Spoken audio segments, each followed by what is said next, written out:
Hello and welcome to the Gooner Talk, back again with you guys for another episode of the Arsenal Transfer Show, joining you live from the TGT Stadium. Thank you so much for being in attendance this morning and making this, of course, part of your morning routines. Thank you as always. Hope you're doing good. Hope you're doing well. Let's jump into the chat box first of all and say good morning to our individuals that are joining us as early as possible. It is indeed match day, match G. Thank you so much for reminding us. Of course, Arsenal's second game of the Premier League season takes place at 3 p.m. this afternoon. If you are going to the game, of course, please make sure that you check all your travel requirements. There are strikes going on up and down the country, so it's worth having a look.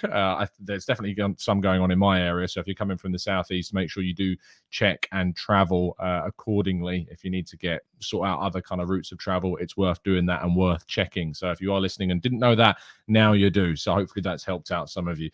Paul, good morning to you, to Martin, to Rocky, to Temi and Kaiser and Afsar. Good morning, guys. Olu and Ian and Simon and NSW. Bowick and Rather Aries, PJ and Jose and Joshua and Ife. Good morning, guys. Hope you are doing good.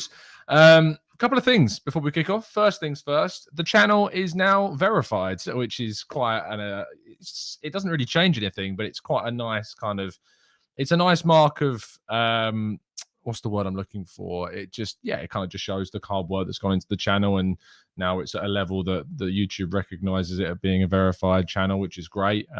But thank you to everybody that's helped support the channel, that's got it to this stage, that now they've got a big tick next to it, which is kind of cool. But yeah, I did tweet about that this morning if you didn't see it, but now you know. Great stuff. Yeah, some validity. Yeah, thank you, Paul. That's the word I'm looking for. Adds a little bit of validity, I suppose, to the channel as well, if you ever needed that anyway. But yeah, that's pretty cool.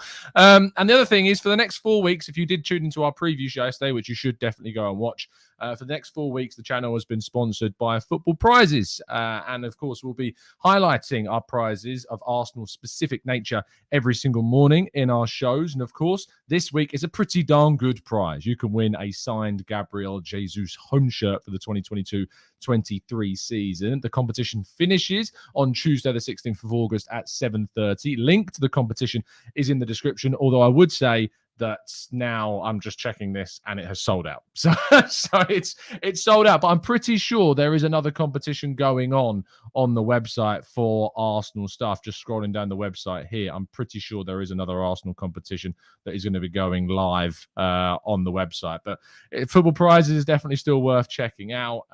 And I'm just finding out now that there is indeed going to be another prize draw happening at some stage. So when we've got info on that, I think it's for the new home shirt against Leicester. Win 2 hospitality tickets to Arsenal versus Leicester. If you go and have a look on the website, hopefully that should be there. That's what I've been sent. So that's what I'm hoping is also going to be happening. So have a look on that's going to have to be quick if you win that one. So make sure you go on the website, Football Prizes, and fingers crossed you can get your hands on some good ones. But as I've said there, they go really fast. So the next prize will be available on Tuesday. And we'll, of course, be bringing you information of that on Wednesday. But for the next 4 weeks, Football Prizes have decided to sponsor the channel, which is pretty darn cool. So you'll have to deal with me waffling on with that for a little bit. But it is to help the channel and support it. And, of course, it helps us produce better and more content to get things that just make the channel look all that great. Anyway, let's crack on with today's main stories. We start off with Marquinhos getting a brace in Arsenal's 3-2 victory over West Ham United in the under-21s. This is his third goal in 2 games for the under-21s this season. Fantastic form so far. Could, of course, be involved in the cup competitions. That's where I would expect Marquinhos to be getting more involved with the Arsenal senior squad. But for the under-21s, he is definitely making his mark. Brooke Norton-Cuffy has signed a brand new contract with the club as well. He's now expected to join up with the senior squad at some stage during either this season or in the coming seasons. He knows that there is a pathway for young players, and that was one of the big reasons as to why he, of course, did sign up with that brand new deal. He won the England under-19s championships as well with the England national side, which is great, and it really puts him in good stead. I think that a loan is the best option still. I think going to the championship That is what he needs to do. That is ultimately where he's going to have to find himself and really push himself towards being of the Premier League level. He played in League One last season and was a head and shoulders above everyone else on that field when he was there. He needs to get that extra kind of competition, and going on loan to a championship side is probably the best way to do that. Now, Saka has been nominated for the Kopa trophy, which is like the youth version of the Ballon d'Or. And of course, he's one of the best young players around at just 20 years of age. I'm not sure if 20 is the oldest you can be, because Gabriel Martinelli, of course, is now 21. So I'm not sure he can qualify. William Saliba is also 21, I believe. So both of them, I'm not sure, could be nominated. But Bukayo Saka has been. So we will wish him the absolute best, and hopefully he can get onto it. I don't know if Yeremy Pino was also nominated. I'd have to check the full list. But Bukayo Saka definitely nominated for the Kopa trophy. Now, William Saliba has been impressing. And in fact, Mikel Arteta has been talking about William Saliba a lot. He was asked quite a few questions, as you would imagine, in his press conference ahead of the game against Leicester. And William Saliba came up quite significantly throughout it. He talked about how he was really committed to the club and how, of course, he's wanted to... I mean, everyone's been talking about Saliba in kind of this sense that he's going to become the best player in the world. But Arteta says, I think he has his feet on the ground, and I don't think that will be an issue. Obviously, we have already talked about the expectation that he had already created before when he was on loan, and he was very aware of everything that was happening around him. And we have tried to manage that internally in a really quiet way. I think it's better to stay like this for him because he is 21 years of age and has played one Premier League match. Further talking about how much he's changed since he came back from France, he says the first team players were really positive. His body language, presence and confidence, he was acting with very, the way he was acting was very mature. And talking about a longer term kind of deal for Saliba, he says, we will address all these issues like we always do. That's why the board and Edu will be preparing all the scenarios that we could possibly face. We want players to be happy here and feel valued, but we've just started the season. Still no word on that potential renewal as of yet in specificity. We've heard, rumors about the idea that an agreement had already been found. My understanding is that is not the case at this moment in time, and that talks about a new contract will occur slightly further down the line. The club are very happy right now with Saliba, and Saliba is very happy at Arsenal. So it is going to be about showing him that we have that commitment to him, that he's going to play plenty of games. And from that moment moving forwards, we'll hopefully see an agreement reached and a new contract signed. Fingers crossed indeed. Let's go to Yeremy Tielemans. Now, Brendan Rodgers talked about the idea of Yeremy Tielemans playing against Arsenal. He was always going to be asked the question, and the embargoed kind of quotes that came out a little bit later after he spoke have finally been released. He still kind of just basically spoke about him saying, yeah, he's a top professional. It's a top game for us, so he'll want to be involved in it. I think with the best players, they always want to prove a point anyway, and it doesn't matter whether against a team that they've been linked with or not. I expect Tielemans to play and have a brilliant game. He's a very, very good player. Will the pressure, the narrative get too much for him? We'll have to wait and see. But I personally think that he's a player that will be fine with the occasion and will try to compete to the utmost of his abilities. And it'll be interesting what kind of reception he gets from the Arsenal crowd. If he's on the ball, will he get cheered? We're all well aware of what's going on. Arsenal have got an agreement with the player. He wants the move. Arsenal are keen, but they haven't yet agreed a fee with Leicester. Will it happen? Will it still take place? We're going to have to wait and see. But a reaction in this game could be quite telling.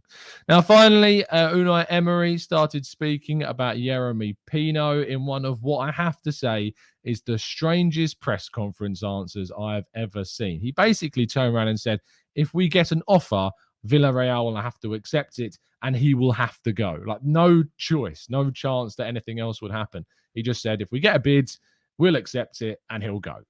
It's very, very strange, but very honest from Unai Emery. And Villarreal, like a lot of clubs in Europe, are struggling right now, ultimately, with the financial situation. So it's unsurprising, of course, that this is the case.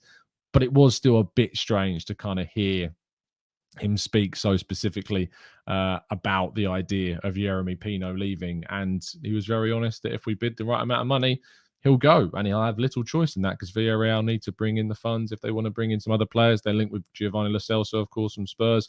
They think with a couple of other players, I think, and they may need to sell in order to bring those players in. and they may be open to selling Pino as a result.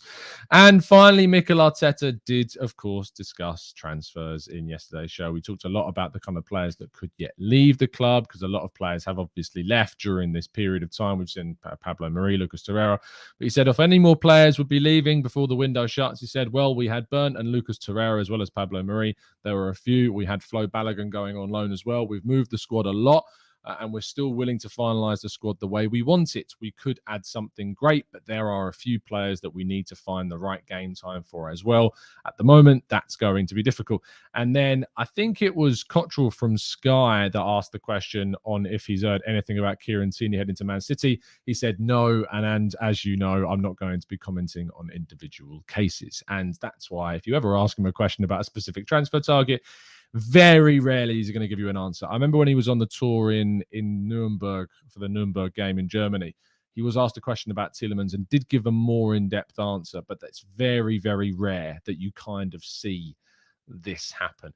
Now, my colleague Kai Kainak was at the press conference, and I was writing a piece before the press conference about Fabio Vieira's positioning. I was sitting there going, Kai, please ask a question about Fabio Vieira. And the boy came through, because he did indeed ask a question about Fabio Vieira and kind of his versatility. He says that's something the player is going to tell us in terms of where he might play. We are already trying him in different positions in training, and he's played on the left, the right, as a false nine and attacking midfielder. It's so good. He doesn't want to be locked in any one position because he's so used to it, and that's a really positive thing for us. Kaya then followed up by saying on whether it will take him time to adapt to the Premier League. He says that's a question mark that's very difficult to respond to right now. It might take him now time to get there, depending on who he's playing with and how the game goes. It could take him no time to adapt at all.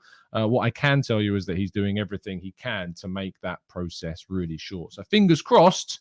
I think I saw a comment from Erahart in the chat says, I want to see Fabio Vieira today. Fingers crossed we will see Fabio Vieira today make his debut finally for Arsenal. That is going to be a big thing. So I'm looking forward, fingers crossed, to getting the opportunity to see him play. We will be doing a match reaction show. It's rare that I get to do these match reaction shows because I'm usually working, but I've got a nice day off on a match day. Wasn't able to get to the game because tickets are mental and trains are even crazier today. But I am going to be able to do a match reaction show on the whistle. So you'll be able to join me on the show as soon as the game's finished, and we'll have a great chat about it with you guys in the chat box, of course, being the main star of the show as always. That brings to an end the first section of the show, which means we're going to go to part 2 and your questions after this very quick break.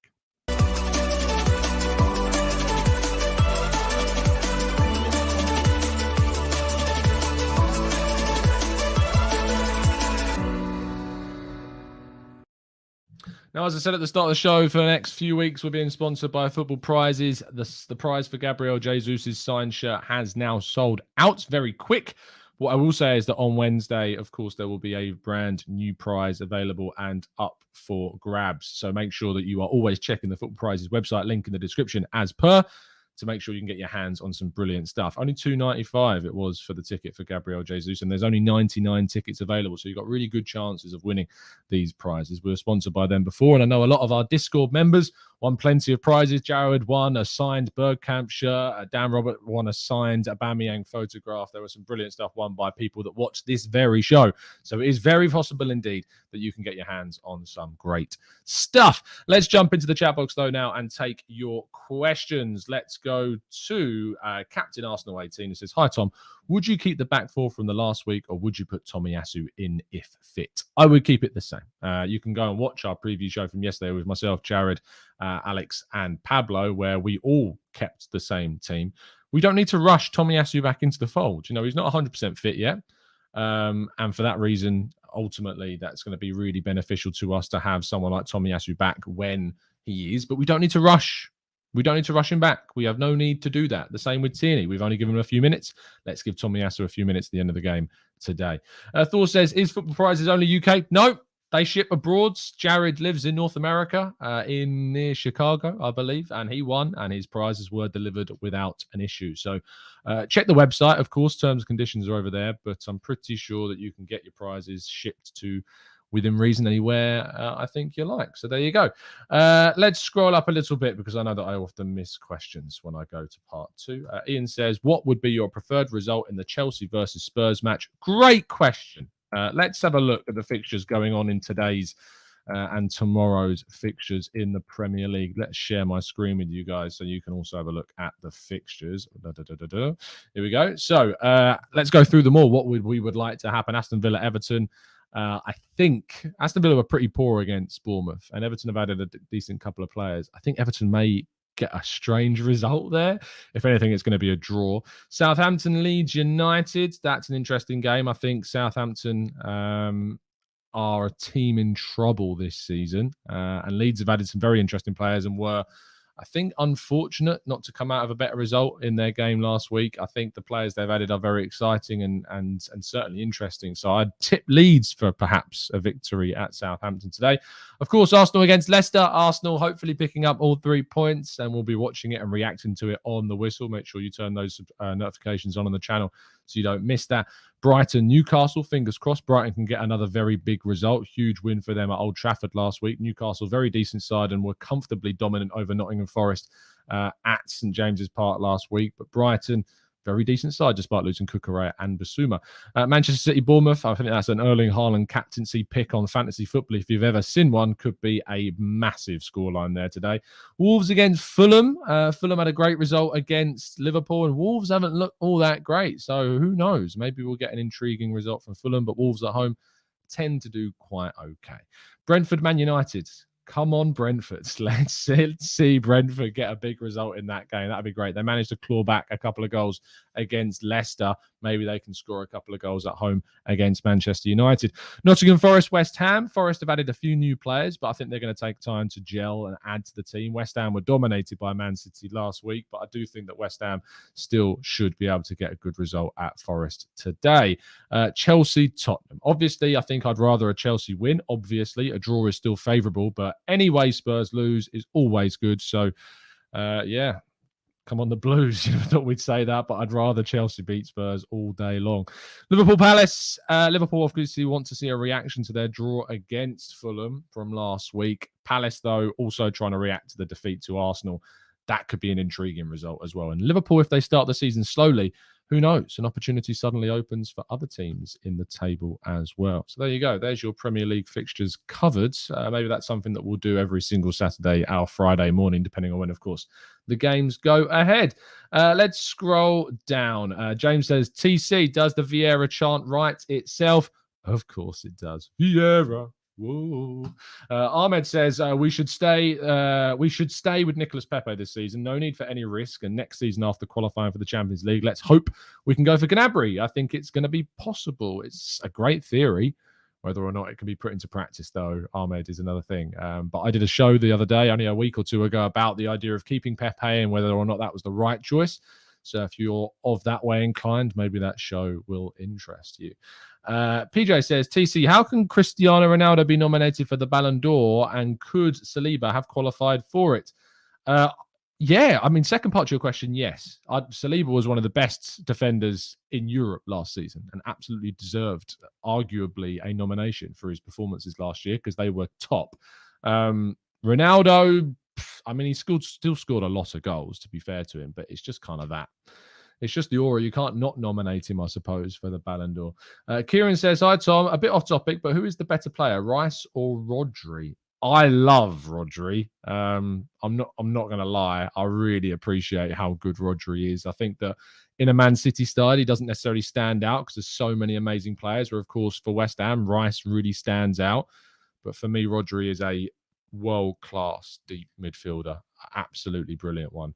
A Clockwork Tangerine says, with White looking like preferred right back when Tommy is absent, do you see Cedric reevaluating his position at the club?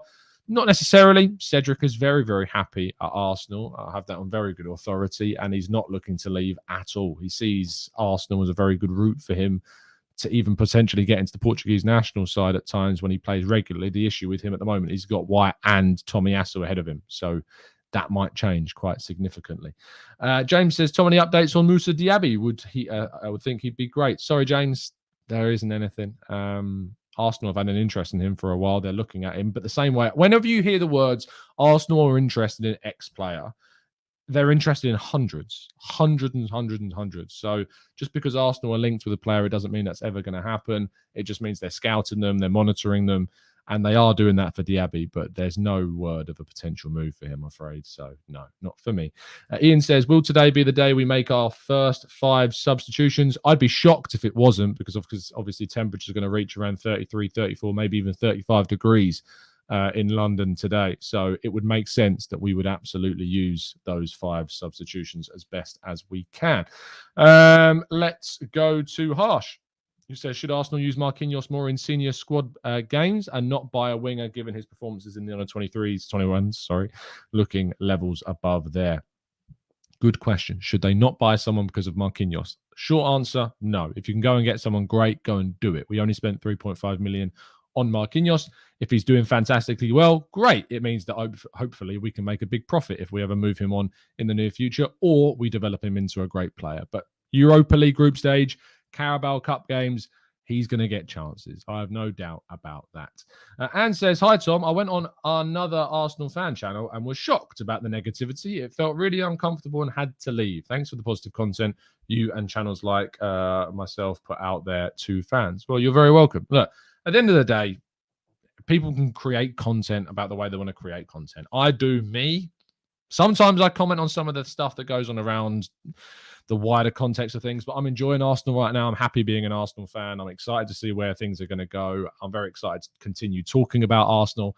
And yeah, thank you for enjoying the content. I have to say that the reaction we got the other day to the show we did with Ben Jacobs, when we talked about kind of the darker side of reporting on Arsenal transfers, was really, really well received. I've received a lot of really kind messages, some from other journalists as well that have watched it back and said that they feel like they haven't really talked about that. Maybe it's something I could go into more of a series about and talk to more journalists about kind of that side. I have already done that a bit with the likes of James Bend and Charles Watts when we've done our Let's Talk Arsenal fan series.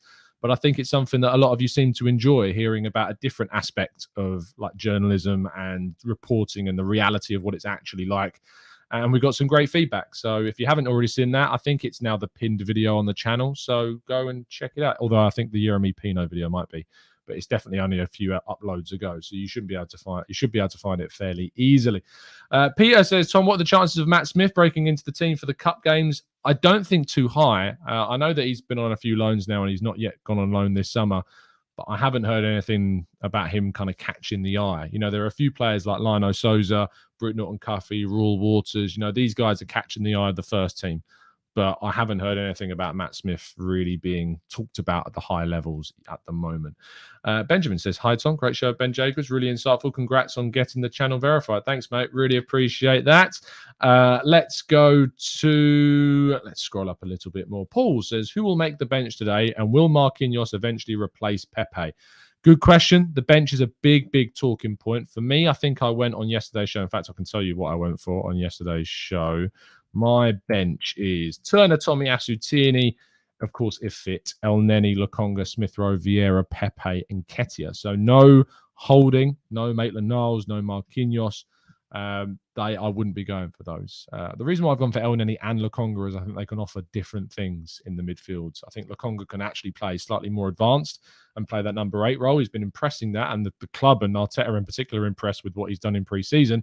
El Neni can give you that more calming presence if you need to bring someone on to just say you're leading by a goal and you need to bring on someone that's going to be a little bit more calm in the midfield. I think El Neni is certainly someone who can do that to quite a high level and showed that last season.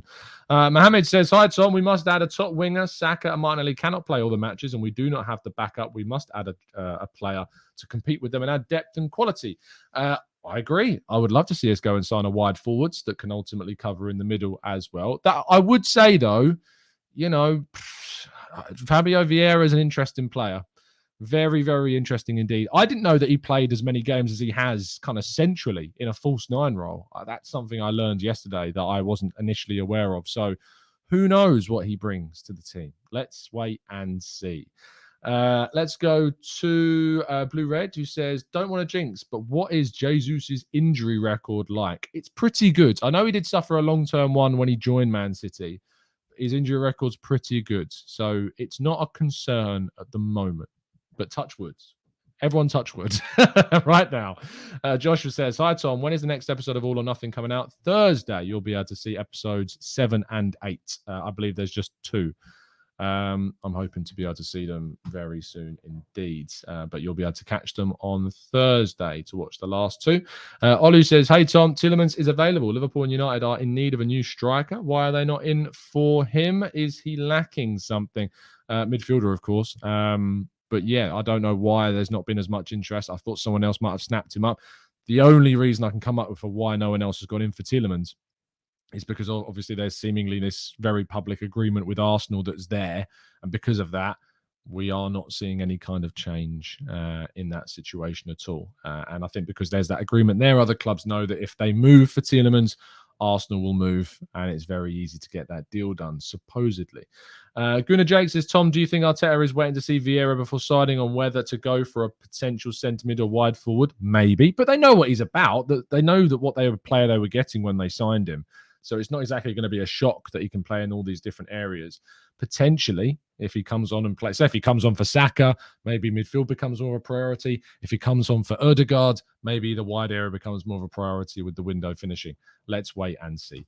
Deep Kundu says, Tom, since we don't know who the mystery midfielder is, do you think there is anyone better than Tielemans available on the market? If you're willing to pay big money, Milinkovic-Savic is the obvious choice, but you're going to have to pay upwards of £60 million to get him in. Would I do that? Absolutely. He's brilliant. Go and get him in. Roy says, most good teams have 1 or 2 players, but Arsenal have 3 irreplaceable players. Saka, Jesus and Partey. Should be done something about it. Look, they are 3 irreplaceable players, and ultimately it's very difficult to find players that are going to rotate with them as good or near as good as those players. I think we've got good depth in those 2 positions of midfield and wide area. The striker is an area that I think we need more depth, and midfield we need more quality in depth, but you can't argue that we haven't got numbers in those positions. It's just the quality in those areas that need to be stepped up rather significantly. Yasin says, Vieira is rumoured to miss today's game. Again, if he misses today's game, do we have a new Tomiyasu situation? Let me just scroll up. Vieira. On updates on Tomiyasu, Smith Rowe and Vieira, Arteta said they've been reintegrated into training this week. All of them. They are in different phases, but some of them will be in the squad tomorrow. Now, it was my understanding that Smith Rowe was the worse off of the 3, that Tomiyasu and Vieira were ahead of Smith Rowe. Unless that's changed, I don't know. But as far as I was aware, Vieira's been training with the ball. He's been in full training and could be available to make the bench today and potentially even get his debut. So there might be rumours that he'll miss it, but he seems like he was pretty good to go in training to be part of the squad. But unless that's changed, feel free to send me those rumours that you've seen and I'll give them a read. But as far as I'm aware, he's going to be, as part of the squad today. Fingers crossed. Johnny says, anyone's available for the right money? Indeed, just sometimes that right money is rather ridiculous. And also adds, morning, Tom. Haven't been here for a while. My apologies. Don't need to apologise. You come and go as you please. If you join the show every day, great. If you don't and you can't, that's also fine. But thank you for tuning in. How much truth is there in the 25 million rumours for Tielemans? Look, I mean, good friends of mine, Simon Collins, has reported that for the Evening Standard. I have no reason to discount that, not just because I know Simon, but because I know he's very well connected. So, I don't see any reason why the price hasn't dropped now to 25. Let's just see if Arsenal move for him. Benjamin Clark says, Tom, with the good feeling around Arsenal, do you think tickets to even lesser cup games are still going to be hard to get? Yes, to an extent. Travel and cost of living in the UK is mad at the moment. And because of that, I think that could have an impact on tickets being sold. But the feel-good factor around Arsenal is on a high. And because it's such a hard thing to buy tickets for league games, cup games, Europa League games, I also think could find themselves sold out. So let's see. Fingers crossed that's the case, because it's only going to be good for Arsenal. Arteta's son says, for me, all we need now is to guarantee top 4 as a backup for Partey and upgrade on Xhaka and competition for Saka. Wow, to guarantee top 4. Look, I think with the squad that we've got a squad that is easily competitive for top 4. For me, the talk that you're talking about there is a title challenging level of additions. That's what we should be aiming for. Add players with the ambition of trying to get as high up the table as possible. That has to be the minimum expectation for this team always, is that it's aiming towards a title. The minimum expectation I have for this specific season is, of course, qualification for the Champions League, because that's the next step of progress.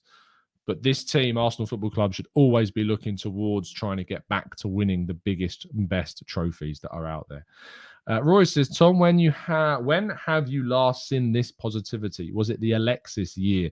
Good question. Alexis did bring a lot of positivity, but I don't think there was any kind of talk of title challenges. And there has been. I don't agree with it right now, but there still has been plenty of people saying this side is what? You win your first 6 games, and all of a sudden things are looking very good. Could be top of the league. Who knows? So let's see. Look, Liverpool went, I think, 27 games in 2019-20, something like that, maybe the year before, and they won 26 of 27 games. If you want to win a title, that's the level of consistency that you need to start to show to compete with these teams at the top. It's a joke how good they can be. That's the level that we have to try and strive to achieve. Because frankly, in 27 games, Liverpool had the same amount of wins as the Invincibles. That's the level that we're looking at right now. You know, it's mental what we're going to have to try and achieve to get anywhere close to the title in the coming years. But that's the level. That's what you need to strive to. And it's very, very difficult indeed to do it. Dan the Mag says, I'm a bit late, but good morning, people. Time to rewind. Well, when you get to this part, Dan, thank you so much for tuning in. Really appreciate your time. And Thish says, hey, Tom, anything on Tonali? Nope. Nothing on that. Keith says, Tom, are we expecting Aubameyang to do a goal celebration flip in our own stadium? If he goes to Chelsea, who knows? Anything's possible. I don't think he's going to go Chelsea from the sounds of things. Barca seem very keen on keeping him. So at the moment, I don't see that happening. If Chelsea put in a very decent bid, maybe that'll change. They don't seem to want to lose both of Depay and Alba, and Juve are pushing very hard to try and sign Depay. So that may end Chelsea's attempts to try and sign Aubameyang. It is a bit of an odd one, though. You know, signing a 32, 33-year-old Aubameyang for that amount of money for that many years, is that beneficial to Chelsea? I'm not really sure. We'll have to wait and see. Forever an Arsenal fan says, hey, Tom, what would you prefer, 4th and an FA Cup or 5th and the Europa League? 4th and an FA Cup, I think. I know that obviously the idea of winning a European trophy is great, but I'd like to finish higher up the table and you're winning another trophy and you've got Champions League qualification. I'd love to know what people would love to see in the chat box. The FA Cup to me is very special because it's Arsenal's trophy. I know that we've not won the Europa League, and I know we've not won a European trophy in a long, long time, but I would like to finish as high up the league as possible, know that we got that Champions League qualification because we deserve to be in the top 4. And the FA Cup is a brilliant prize at the end of the season to grab as well. So I think 4th and FA Cup for me would be what I would choose of the 2 options. Great question, though. And if you're watching on Catch Up, I'd love to know what your thoughts are in the chat box. Georgie 1 Foot LCFC says, anywhere for the away fans to drink near the ground today, as news is the Drayton Arms is closed. Great question, Georgie. There will be plenty on away days forums that you should be able to find if Drayton is closed. You can't get into a lot of the Arsenal places because they require you to show Arsenal affiliation, but there is a lot of places around North London. Probably best off going to the Spurs area if you want. You're going to find plenty of places there. But yeah, go onto the forums, Georgie, and have a look. But enjoy your day in London. Not the game. I won't wish you the best of luck, but do enjoy your day in London, mate, and stay safe and stay hydrated, most of all. I know you got plenty of beers, but in this heat, you need to stay hydrated, my friend. Let's go to Answer Nat, 5th and the Europa League for me. Cam says 4th in Europa. That wasn't a choice. You can't cheat, Cam. That's not how this works. It was 5th in Europa or 4th in FA Cup. As simple as that. Let's go to Crispy Rice, who says, whose definitely name is Chris Pie Rice, says, I want us to bring home our first European trophy. Yeah, I'd love to see us to win the Europa League. I think it'd be a great moment, but 4th and FA Cup for me is what I would choose of the 2. Matt's hot take is consistency in the league is most important thing than winning a trophy. I'd take 3rd or even 4th over winning the Europa League or an FA Cup. Wow. That's quite incredible. I get the kind of getting closer to winning a trophy, like winning the league. You need to be consistent and finish as high up as you can. But I'm not going to be 80 odds looking back and going, do you remember that year when I'm putting on my old voice now. Do you remember that year when we finished 3rd? Like, no, I'm going to remember the trophies. That's what I'm going to remember most. Like, my first trophy I really remember was the 2005 Cup final in the Millennium Stadium in Cardiff. That was the game that sticks in my youth. I was 11, 10, 11 years of age. Beyond that, it was the FA Cup in 2013 against Hull City. That game was when I was at university and I was in a pub and I was the only Arsenal fan in the pub and I let rip every time Arsenal scored. Didn't care who was around me. I was in Nottingham. That's where I went to uni. Those moments for me mean so much more than finishing third or fourth. Look, getting Champions League, absolute must. But if we can do that and win a trophy, amazing. And the FA Cup is absolutely, it's gold for me. It's not gold like an Invincibles trophy, but it's gold. Francois says, Tom, there's a fine line between fanatism. Why can't I say that word properly? Is that like fanatics, like being a fanatic? Fanatism and madness. That's why I believe Arsenal is 3 players away with Arteta from winning a Premier League. What do you think?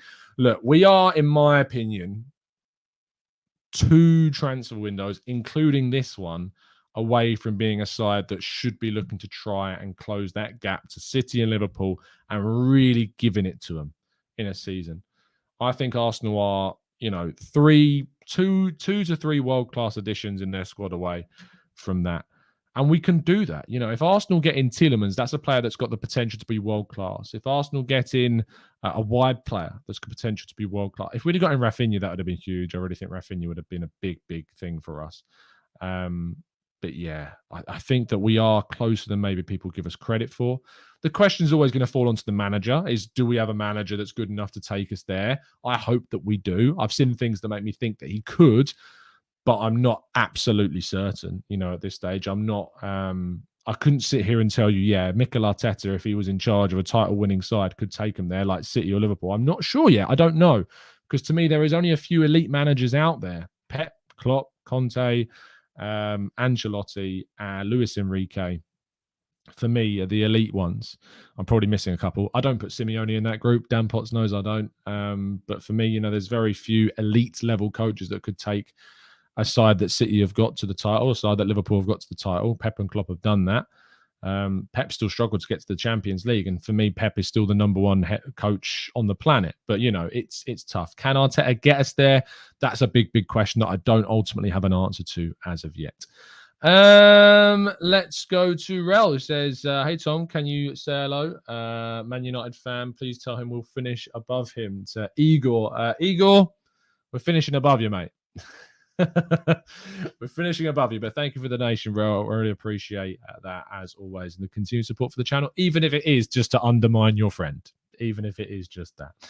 Gooner Jake says, when we finish thirds, we can try Mbappe next season. I just want our bench to be good enough of a quality that when a sub comes on, the opposition should go, oh no.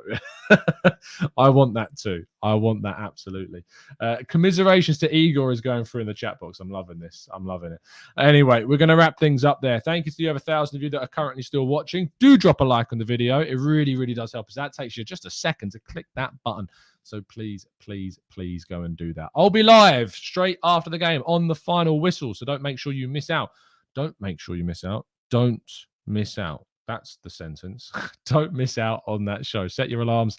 Turn on your notifications. I'll be live on the whistle. You join the chat. We do lots of engagement, talking to you guys, getting your thoughts, getting your reaction. You are the stars of our match reaction show. So make sure you tune in. I will be live then. I will be seeing you tomorrow morning again, as always, at 8 a.m. Will I?